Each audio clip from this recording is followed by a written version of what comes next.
Hey guys, welcome to another episode of Moy Style podcast. Today I have Jessica with Softball Doctor. She's based out of Lake City, Texas. And today's topic is going to be about difference between average and elite softball hitters. I know Jessica's worked with all kinds of different age groups, and she's got a lot of experience with, different swings, different personalities, different work ethics. So I really want to pick her brain on this and kind of see what she sees different between the average and the softball elite hitters. So, Jessica, appreciate you for being on today. How about we get started with you introducing yourself, and then we'll kind of just jump in with the questions. Yeah. First of all, thank you for asking me to be on here. I really appreciate it. My name is Jessica. I'm a pitching and hitting instructor in Lake City. I've been doing that full time probably since about the beginning of 2018. I actually had gotten a ticket sales job with the Houston Rockets right out of college and thought I had my life figured out doing a normal 8 to 5 job and then doing lessons here and there right after work. And then I quickly figured out that lessons was definitely where my heart was at and where I wanted to be full time. So I stopped doing ticket sales and took on doing lessons full time. And I've been doing it ever since and really, really enjoy it and just love it. I love going to work every day. I'm about to start traveling some more for some clinics and have some other things coming up within the next couple weeks that I'll be announcing soon. So, really appreciate your time. Awesome. Well, now before we jump into the differences in the average and elite hitters, what age do you recommend girls starting doing lessons? Oh, Do you okay. recommend starting young or just wait until a certain age? I would probably say I personally do not start working with kids until about 9 years old. I think anything below that, I've had a parent bring their 5 year old. I've even had a 4 year old come in, and I mean, I just have to offer them grace when they bring those kids in. But the athlete being that young, their attention span is not there, Mm-hmm. but also their strength is not there. They can't even hold the bat up. Right. So when I see kids that young come in, it's hard not to think about, is this really what the kid wants to do? Which I do believe some kids, their heart is in it that early, but a lot of it I feel like falls back on the parents and them trying to force that upon the kid. So, me personally, I do not start working with kids until they're about 9 years old. So, that's the age I recommend if that's something parents are willing to start investing in their 9 year old, is go ahead and getting them started on that and just test the waters. See if they can last at least 30 minutes. With kids that young, I do not go an hour. I will only go for about 30 minutes unless the athlete I can see can handle the full hour. Right. Right. Yeah, that's a pretty good point. But you said some of the kids can't even hold the bat sometimes, so Yeah. so it's kind of hard for them to to do some of the movements that you normally teach the older Mm-hmm. girls. Mm-hmm. Now, when you first get a new girl, what do you focus on the most? The mechanics, or more the mental side of it, or it's more basically what they need. I think when they first get in, depending on I guess the age, but start talking to the athlete. I'm like, okay, what do you struggle with? And some of them just look at me like, what? And I'm like, Yeah. well, what do you struggle with hitting? We can get in the cage, but what is your biggest, I guess, issues right now going on? Why are you even here? And some of these kids don't even know. And I'm like, that right there is a problem. You have to be able to understand your body. You have to be able to understand your swing flaws to be able to know what you need to even work on. And then that's when parents are like, well, they do this and they do this. But some of the things that parents are saying is not accurate because it's based off of what the parents see. And it's not always the case. Some think, oh, it's something mechanical, when really it's just a timing mistake. Or really it's just a pitch they're not even supposed to be swinging at. So Right. it goes back to approach. So I actually get started right when the kid walks in. I ask them that immediately. I don't even dive into mechanics at all. After I figure out what it is that they struggle with the most, I take a couple look at their swings, And then I start to talk with them about, okay, this is why you're struggling with this issue. And then we dive into, something mechanically, if there's something mechanically going wrong. I had an athlete come in the other day at the facility. She was, how old was she? I think she was 9 turning 10. She had a Mm-hmm. beautiful looking swing. And I was like, okay, what, your swing is very fundamentally sound. Let me guess, you either struggle with, pitch selection or timing. And Mm-hmm. she knew right away. She was like, oh, it's my timing. And so I stopped putting the ball on the tee and I got the ball moving immediately because she already knew the issue. So why would I work on something else when she knows that her biggest issue is timing? So I had to get the ball moving so we could actually start to work on timing issues. Right. No, that's a pretty good point because sometimes I feel, some kids spend too much time on work on the things they don't need to really work on. Just like you said, Mm-hmm. like that girl needed to work on timing. So instead of just taking a bunch of cuts off the tee, then Yeah. you need to work on timing. So that's pretty good. Yeah. Now, what do you consider an elite hitter? Like, what do you think an elite hitter would be? I think an elite hitter is one who works at their craft either Right. every day or every other day. I mean, it kind of falls back on the age, but I think this is what separates kids from being an elite hitter and kids from being an average. Average complains and, wants certain things, but they're not putting in the work day in and day out to get better and master their craft. Elite hitters are constantly asking the questions. They're asking what work they can do. I have tons of kids that text me throughout the week, even on the weekends. They're sending me videos of their swing. Hey, coach, what do you see? Hey, coach, I felt this in the swing. Those are the kids that are truly trying to understand what it is their movements are doing and how can they get those movements better. And then even just looking at old videos of their game swings. Some kids aren't playing right now.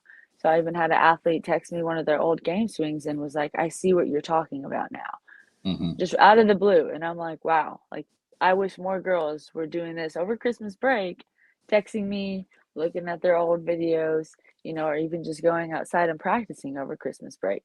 That is what's going to set hitters apart. I've had, oh, I guess yesterday, today's Tuesday. Mm-hmm. Yesterday, I saw a bunch of girls and I was like, you haven't practiced, have you? I hadn't seen them in 2 weeks. Someone on vacation. And they're like, no. And I'm like, okay, you cannot expect to get right back to where you were because you have not practiced. But then I have other girls coming in and I'm like, you've been practicing, haven't you? And they're like, oh, yes. And I'm like, that right there is the difference. Even though it's Christmas break, that doesn't mean you get on a break. That just means you're actually working out even harder because you have more time on your hands. Right, right. Yeah, and I don't mean to change subjects here, but what do you recommend girls taking a break at all, or just kind of continue to do the at least some type of movement on what they need to work on? But this gets difficult. Again, I think it all varies on the age. The 10U, okay, yes. Like 10U girls absolutely take a break Mm-hmm. because that is where the parents start to chime in a little bit too much and are making them travel every weekend to different cities. I am not a fan of that. I don't think you need to travel to Tennessee to get your 9-year-old to play in a tournament. They're not getting recruited right now. So I do not want my 10U hitters traveling state to state or even practicing every weekend. So I'm pro breaks with those type of kids. Right. When they start hitting that junior high, high school level, um, I think more of breaks as in having 1 or 2 days off, Mm-hmm. but you definitely need to be throwing for arm care. Pitchers need to be pitching. Hitters need to be hitting. Infielders need to be working on their glove work because any days that you take off, that is just more days you getting away from you reaching your goal. Right. And high school ball is right around the corner. So this is the time when you need to be doing more work. So I don't think high school kids should be taking off weeks at a time because they will be falling behind come spring season. Right. I got you. Yeah, makes sense. Now, what about at the college level? When you were playing, when you were coaching, what do you think was the difference between elite hitters and the average hitters. Like, and what I mean by this, it's more is was it more the mental side of it? Because some hitters are sometimes they they get caught up in mechanics and they forget about the mental side of it. Or was it their approach, like their work ethics, or what was it? What was the difference that I mean, you I that you think noticed? all of the above. I went to McNeese State, and it's in Louisiana. And our hitting coach, I have never experienced anything like it, but I think he taught me the most. He's now the head coach there at McNeese. His name is James Langino. He was so hard on us, but I will never forget like half of the things that he had taught me, and a lot of it was the mental side. You need to have a great mental approach before getting into the box. I mean, even on deck prep and even prior to being on deck. And then I also just working on scouting reports, seeing Mm-hmm. what pitchers are pitching prior to playing them. So knowing what their best pitch is, knowing what they throw to lefties, knowing what they throw to righties, those types of things, but also just your approach. And that is what we work on the week before we play those teams. So let's say we have like, a really good drop ball pitcher.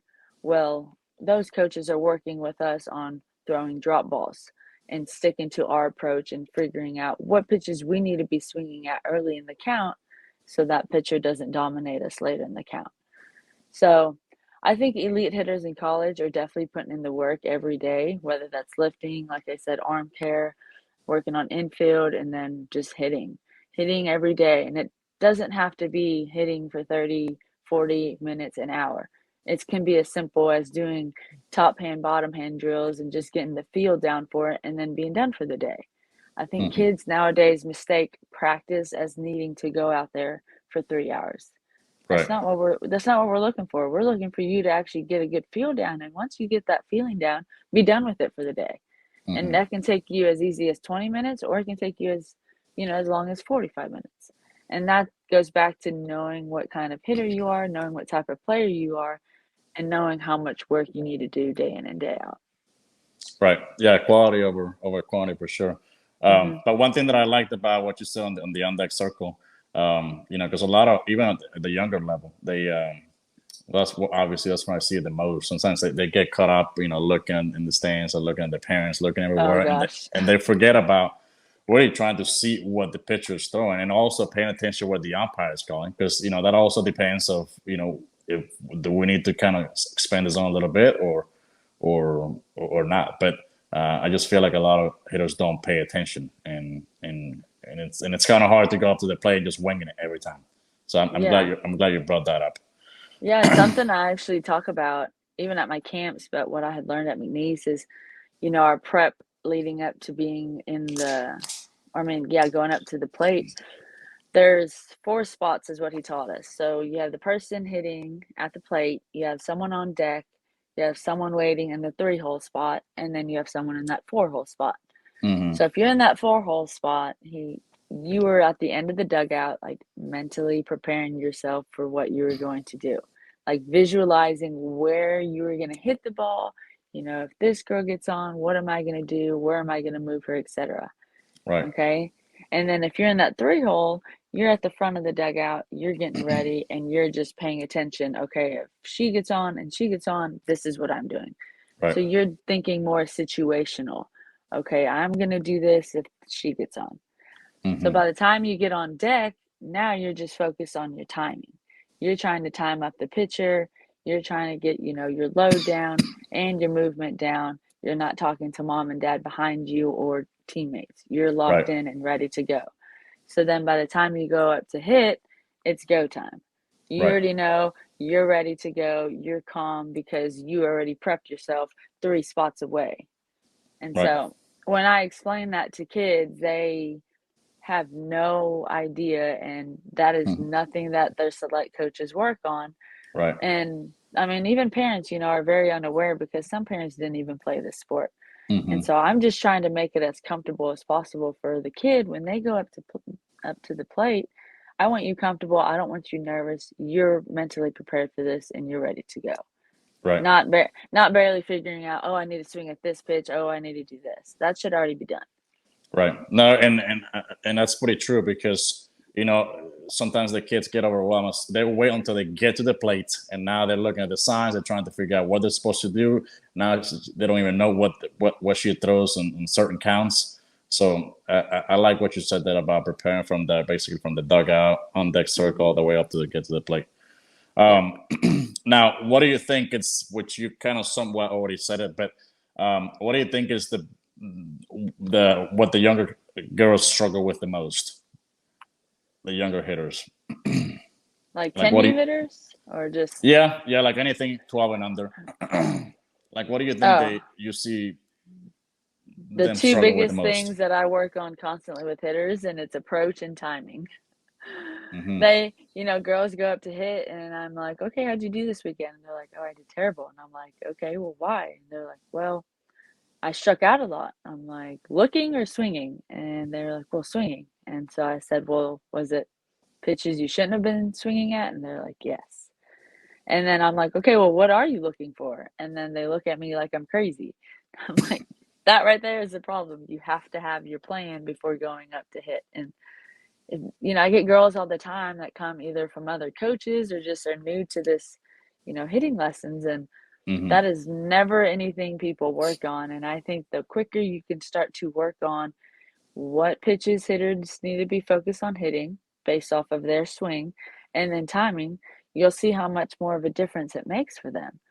Because Hmm. if you focus too much on mechanics and fixing, X, Y, and Z, they're going to be clueless when they get in the game. They're not going to know what to swing at. They're going to be swinging at pitches over their head. Right.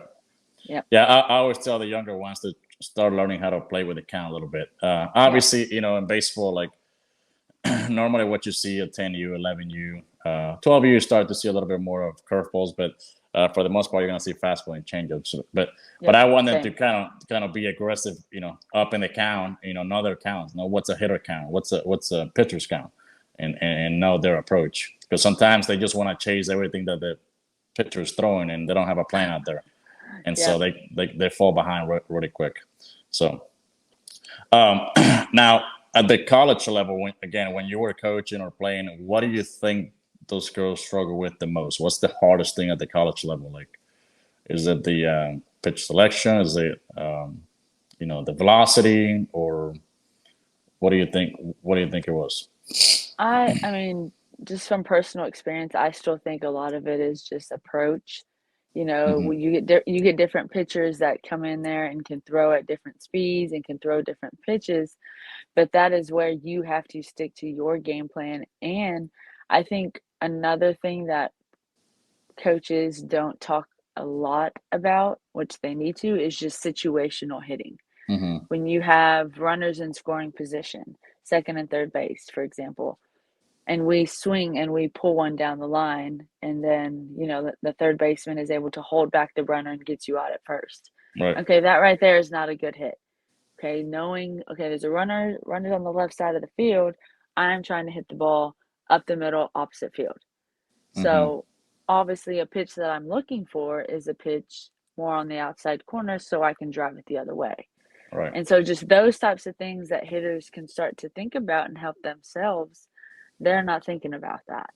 And so I think in college, just again, sticking to your approach and knowing what pitches that you are good at and being able to attack those when the pitcher throws it in the zone.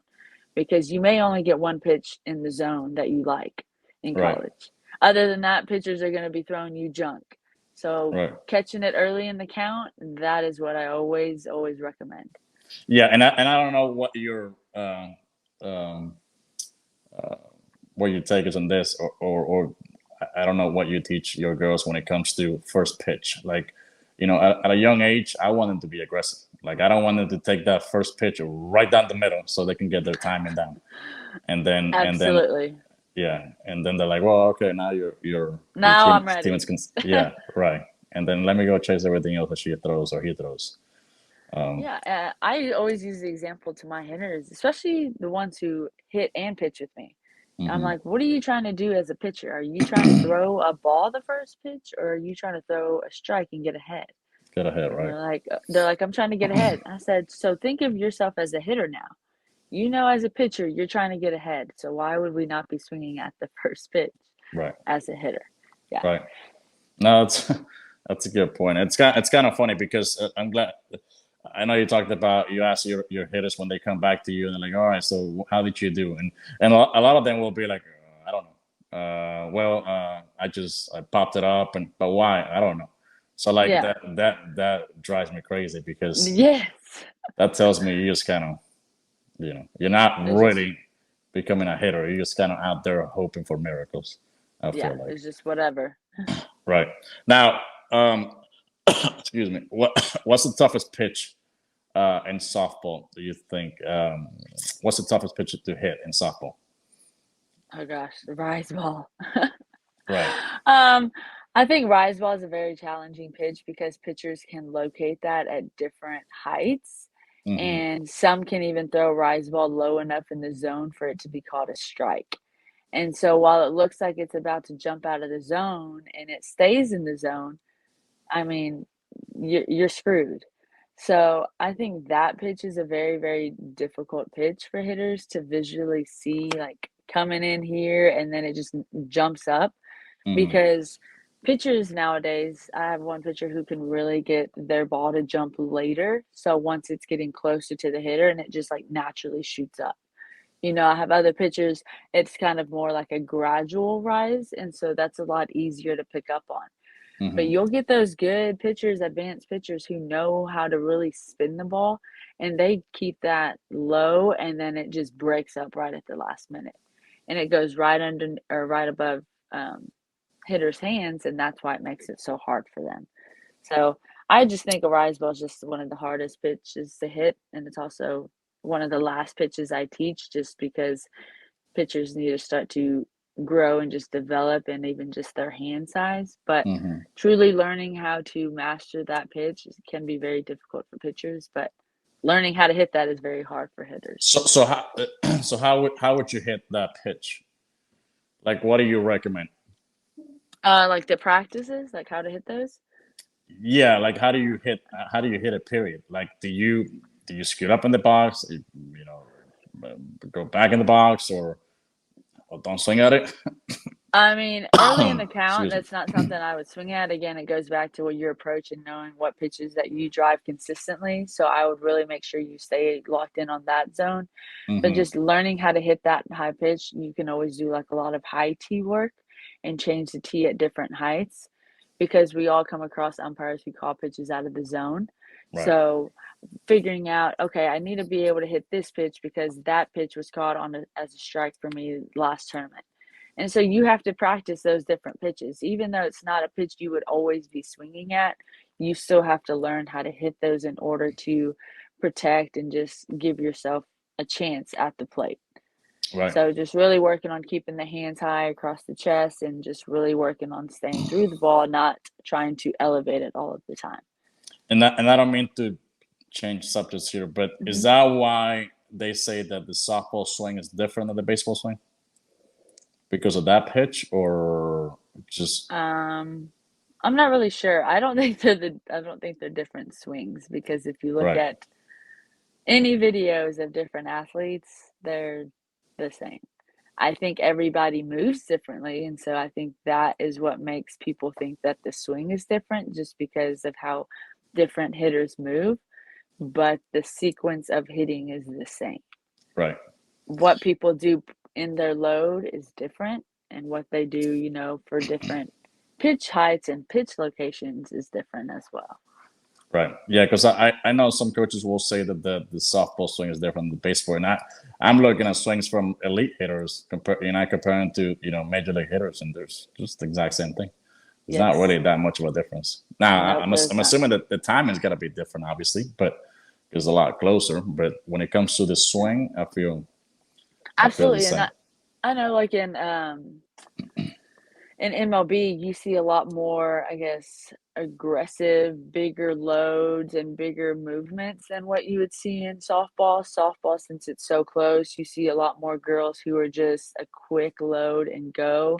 There Hmm. are a handful of girls in college that I see do big leg kicks, but to do a big type of leg kick like that, you need to be able to start on time and then be able to hold your hip coil and be able to hold that load without falling forward. And that's just not something I teach girls at a young age because they are unable to control that type of movement. As they Right. get older and they get stronger, they'll be able to control that. But those type of elite hitters, they can do that because they're 6'1" plus, 200 plus, and can hold those movements. You can't teach that to a 14-year-old girl who's barely figuring out her body, just hit puberty, those types of things. Right. They can't do that. And so I think that's also a factor in why people think the swings are different, just because of how different the movements are. Yeah, back when I was playing, I really didn't understand the swing at all. But obviously, there's so much information out there nowadays. But Yes. I tried the leg kick, didn't work. But and now looking back, I know why. I mean, just like what you said about the hip coil, I Mhm. I didn't know anything about that. So I would just I thought it was just gonna bring it up and then just jump forward. So I got it Yeah. all mixed up. But yeah, that's a pretty that's a pretty hard movement To to feel, master, for to sure. master or really feel comfortable with for the younger ages. Um, Now, what do you if you got girls that have aspirations to play in college? When it comes to hitting, what do you think they should focus on? You got to learn your craft. You are an individual. You have to learn your biggest flaws and you have to learn like your best strengths with it. So, I was actually listening to a video the other day which I really really liked, and it was talking about the grind. And people are always like, "Oh, the grind isn't easy," and people who say you have to love the grind, like, do you have to love the grind? Because I know there are some days I did not want to go to the gym or go to work out and go to practice, but it's something I had to do. So the grind isn't always fun, but you have to do it if you want to get to that level that you want to get to. Right, And so I've just kind of been preaching that to my girls. It's like, if this is what you want to really dive into, you're not going to enjoy the grind. The grind is not fun. Like, who enjoys waking up at 5 a.m. every morning in college, going to your 6 a.m. workout, and then having to go to breakfast and then go to class right, every day, and then have practice for 4 hours in the afternoon? hmm Some girls actually do enjoy that, but sometimes, like, some girls don't enjoy that at all, but it has to be done. And right, so I think figuring out your craft and figuring out what works best for you, meaning how long I need to lift for, how long I need to throw for, etc. That is where you really start to master just your grind and master what it is you need to do to keep moving forward. And that could be something you need to have a conversation with your parents, conversation with your hitting, pitching, fielding coaches, whoever it is, figuring out, okay, what do I need to do to get to this level? And then mapping out a game plan and writing out, okay, this month of January, you need to be doing this. For the month of February, you need to be reaching for this miles per hour or whatever it is, just so you know that you are progressing in the right direction and not staying stagnant. right. Yeah, no, I like that because you got to have some different goals. I mean, or specific goals so you know where you're going towards instead of just kind of Mm, yeah, just winging it along the way. to stay motivated too. Right, right. And that's that's a pretty hard thing to do. I'm telling you from my own experience because I don't play anymore, and I try to go Mhm. work out, and I'm like, man, it's tough. It's not the Yeah, same because back then I was working out to work and working towards something. Now I'm yeah, trying to you had a work out. goal. Right, right. You gotta go. Absolutely. That's how I am. In order for me to, I mean, I work out consistently every day. It's more just routine now for me. But if there's anything like I want to accomplish, like I have to write it down. And I'll go, this is your goal to February 18th or whatever. And so Hmm. at least have it in my head. I have, 3 or 4 weeks or whatever to until that date. I got to lock it in. And Right, so that's for me personally, that's how I operate. And that's something I actually work on with my kids. It's like, do you need a goal to push you more? And then some of them do, and some of them are like, no, I'm good. So right. it just varies. Yeah, yeah. Goals are definitely pretty important. Um, I was told when I was younger that if you don't have any goals, you're dying. so so yeah. So now the I don't want to keep you up too long here, but what about recommendations for parents, especially when they bring into lessons or Obviously they travel with their kids. But what do you recommend? Do you recommend stay out of the way, or just work along with them, or be supportive? Like, what do you recommend? Um, I've had a variety of parents, and that was actually a really good question. I think the younger athletes, I do think parents need to be attentive at lessons and need to be there. But it gets tricky because when parents hear that, they think that can still coach the kid during Hmm. a lesson. Yeah. And something I tell my parents when they get in there early, hey, this is my time with them. You can get them when they leave the facility and they're all yours. Because sometimes the kid and the parent relationship is not even that good. And so the kid ends up not listening to me because they're so worried about the parent getting mad at them either during the lesson or what's going to happen when they leave the lesson. Hmm. So I've gotten used to a lot of my kids and a lot of my parents. I've had to tell some parents just to stay away. And so at the end of the lesson, then the parent comes and talks to me and then they leave and then it's all good. I've had some parents that need to kind of sit near so they can hear in order to help the kid at home, especially like with the young ones. The parents like to hear, like, especially my pitchers and just even the young hitters. That way they know what they need to work on and can help the kid, or even some parents just record. But once you start getting into those junior high, high school kids, parents need to definitely stay away. And if they, again, want to stay around and listen, that is fine. Listen and record. But parents, I think, really just need to give that space for the coach and the hitter or the kid to bond and connect and really get on a different level so the coach can help the kid get to the next level. Because if the parent is always interfering, the kid is not going to get to the point where they can trust the coach because they know mom and dad is right there. Right. Um, and I mean, it's even gotten to points where I've had some kids like tell me some personal things of home life. Now, kids would tell me that mom is around. And so it's how I've built a trust relationship with the kid. This kid is up to me in that way.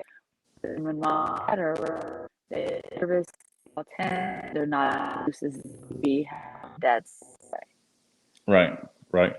Yeah. I mean, that's I think it's pretty important. Like, and some parents don't realize it. Like, they think they're doing them a favor, but in reality, they may be hurting the kids when it comes to, like, especially when, like, what you said about coaching the kids, in the middle of the lesson. I'm Mm-hmm. like, did you bring the kid for me to work with him or her, or are Yeah, you gonna coach him up here? So I think that's pretty important. And like what you said about high school, as they get older, to me you kind of need to slightly back away, but obviously you don't leave them alone. I just I think they need to play a little bit more with freedom instead of just being so tense all the time, thinking what the parents are gonna think, what their looks are and all that stuff. Because I see it all the time. So absolutely. I start to have that conversation when the kid is about either 12 or 13 years old. It's like, mom and dad do not need to hold your hand anymore. They right. do not need to go outside with you to practice. This is something that you have to start learning to do on your own because high school's in 2 years Hmm. and those high school coaches do not care. Right. You have to start to learn how to do this on your own. Hmm. So I definitely start to have that. I have that conversation early on with kids that come in, and just I have to just lay the law down early. Yeah, and I appreciate that parents that realize it, because some just won't realize it. They think No. that they're never doing anything wrong. So that's the hardest Hmm. part. Okay, so let's wrap it up with these four final questions here. Again, I'm not Okay. trying to keep you here too long, but and by the way, I appreciate you so far for your time. So, what's your ideal player that you love to work with when it comes to lessons? I always tell people not to say any names, but what's your ideal player? Like, what's the one that you enjoy the most, and why? Um, I have a hitter that comes in, and I know she practices on her own one because I actually have her on social media, so I see it. But when she comes in, she's like, "Okay, what are we working on today, coach? I did this and I really felt this with this one and it was I really like this drill that we did." And I'm like, "Okay, great. Well, how are you feeling with this?" So I think when we have those type of conversations where it's not even always about diving right into the drill, it's her and I having a conversation at first, like, "Oh, I'm feeling good with this," or even there's a time one week where she just wasn't feeling good about her swing, and she was just like, I just still feel off. So Mm-hmm. she's being very vocal with me, and so that helps me approach the lesson a little bit more differently, whether it's we need to talk for the first 10 minutes to figure out why she's feeling off, or whether or not I need to figure out a different drill that she needs to do in order to feel what it is she needs to feel. And so those type of, I guess, conversations are what I enjoy most because it progresses the lessons a lot quicker and allows me to get the ball moving instead of just doing T work, T work. Right. So it's just next level conversations. Right. No, I like that. What about your least favorite player to work Oh with? gosh. The ones that I have to babysit after every swing. But that's it's funny. I have a hitting group and I had asked them if they need me to get after them right when they walk in the facility. Because right when I get after them, that's when I guess they get locked in, whether or not they need to start doing push-ups, burpees, whatever it is, a workout, everybody just needs to stop and we just need to do push-ups. Some kids operate better that way, believe it or not. Some kids do better when you yell at them versus some kids need that appraisal. Hey, you're doing a great job. I love what you're doing today. And so Mm-hmm. that's where, it can get difficult for coaches because you have to find what works best for the athlete. And so just the kids where I really have to babysit after every swing, I do not enjoy that. It gets very draining. And then it puts me in a kind of irritated mood for my next clients. Right. No, I know the feeling. Yeah. What about your favorite parent? Favorite parent. I have one that comes in, says hello, and then they just sit by the door. And then Right. after the lesson, they come and talk to me. We do a recap. I ask how, holidays went, and then everything is good. They know it's work time. Like this is the Mm-hmm. place, and then once the lesson is done, okay, then we can have our normal conversation. Right. What about your biggest pet peeve as a coach? Oh gosh. Biggest pet peeve. We were talking about something earlier, and I was like, that is actually a pet peeve of mine. Um, I oh think gosh, it's I like feel looking at you. Was it looking looking at you at, or? or I think when the parents there, like constantly looking at the parent or Mm-hmm. having a conversation with the parent when I'm trying to have a conversation with them. So that kind of goes back into just, butting into the lesson when I'm trying to have that one-on-one time with the kid and the kid's constantly looking at mom and dad or, the parent is chiming in, hey, you need to do this. Okay, she's doing this. Remember what we said? And it's just like, let me kind of take control of this situation. Right. Yeah. Well, Jessica, I really appreciate you for your time. This is great Yeah. information. I know a lot of people will benefit from this, especially young girls out there. And if you guys are watching this on YouTube, I'm gonna leave Jessica's links below. Softball Doctor, Facebook, Instagram, Twitter. I know you pretty much got it all. YouTube, Yes. you're everywhere. So and I appreciate all the content you've been putting out. Great information out there. And if Thank you guys you. are watching this on YouTube, please subscribe, give it a thumbs up, and remember, keep it Moy Style. Hey guys, Moy Style Baseball here. If you're interested in having me come out to your city for a fielding camp or a hitting camp, or if you're in the Oklahoma area and you're looking for private lessons or group lessons, you can shoot me a text at 251-509-3815. You can also email me at moystyle33@gmail.com. Keep it Moy Style.